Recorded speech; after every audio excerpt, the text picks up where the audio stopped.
Yoo yaa harka fuunee ashamaa jaalatamtootaa fi kabajamtoota maatii jiru miidiyaa nageenya keenya bakka jirtanitti isin dhaqqabu isiniin jenna odeeffannoowwan akkaan jajjabduu kan guyyaadhaan dhaqqaban qabannee isiniif dhiyaannee jirra. Amma xumura odeeffannoo keenyaatti nu faana tura. Akkasuma namoonni jiru miidiyaadhaaf haarawaa taatan yookaan sabskiraayibii godhin sabskiraayib gochuudhaan maatii jiru miidiyaa akka taatan isiniin jenna. Gara odeeffannoo keenyaatti isin dabarsina. Isinis amma xumura nu faana turan affeerraa keenya. Koongireesiin Federaalaa Oromoo yookaan KFO'n filannoo biyyoolessaa torbaffaa Itoophiyaa waxabajjii bara 2026 adeemsifame uummata Itoophiyaaf nagaa waaraa tasgabbii fi bulchiinsa diimokiraatawaa hin fidu jedhe. KFO'n filannoo walabaa haqa qabeessaa fi amanamaa ta'e gaggeessuuf haldureewwan bu'uuraa kanneen akka walitti bu'iinsi hatattamaan akka dhaabbatu, hidhattoonni siyaasaa haldureewwan tokko malee akka hiikaman, waajjiraaleen paartilee siyaasaa cufaman akka banaman, seeronni miidiyaa fi jaarmiyaaleen siviilii ukkaanfame akka haqaman, akkasumas boordiin filannoo biyyoolessaa Itoophiyaa walaba ta'ee fi waliigaltee irra gaame akka hundeeffamu humnoonni nageenyaa loogii siyaasaa irraa bilisa ta'ee fi walaba akka ta'an ifatti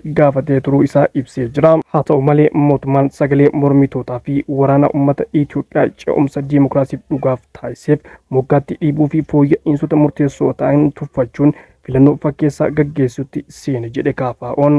KFO'n seera kabajuuf qofa qaadhimamtoota muraasa dhiheessuun hirmaannaa baay'ee daangeffame ta'ee fi mallattoo qofa taasisa jedhe.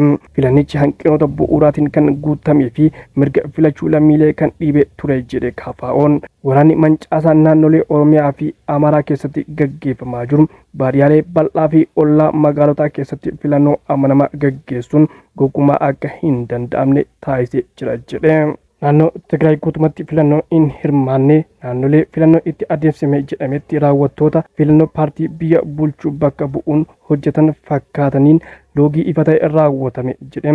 Doorsisa cimaa filattoota irraan gahee akkasumas dararaa walitti fufaa bakka bu'oota paartilee mormituu irraan gahee fi buufata filannoo irraa humnaan ari'amuu fi gochoota seeraan alaa biroo taajjabee jira jechuudhaan KFO'n ibsee jira.